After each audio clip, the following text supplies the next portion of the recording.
clause recently added to President Trump's budget reconciliation bill by Republicans would prevent states from enforcing any laws regulating artificial intelligence for 10 years. The measure came as a surprise and outraged some states. Channel 7's Andrew Mobley has the story.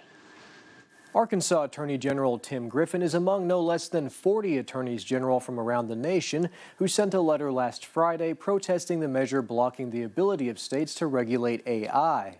That's a horrible idea because that's not even replacing something, what the states are doing, with something else, what the feds might propose. It's replacing something, what the states are doing, with nothing. Opponents of the measure say that states have had to step up and begin regulating artificial intelligence themselves in the absence of a comprehensive regulatory framework at the federal level. Lack of action from the federal government has forced states into a mode of having to try to address these things. This last legislative session in Arkansas was the first where the state really began focusing on powerful, rapidly growing AI technology. About 15 bills were filed relating to AI and about half a dozen were signed into law. Richardson sponsored 3 of them. One of his bills establishes copyright guidelines for generative AI. Another new Arkansas law tackles deepfakes, criminalizing creation and distribution of sexually explicit AI-generated images of real people, particularly minors. I'm hopeful that we can get that pulled out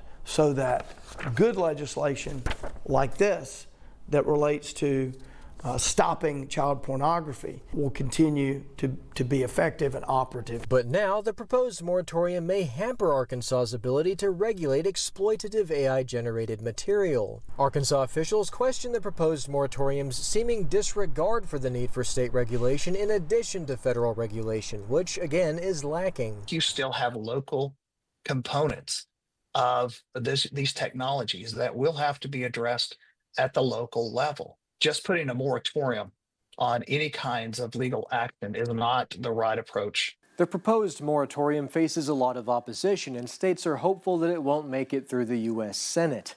On your side, I'm Andrew Mobley. All right, Andrew, thanks so much. And for more on this story and Arkansas's regulation of artificial intelligence, visit KATV.com.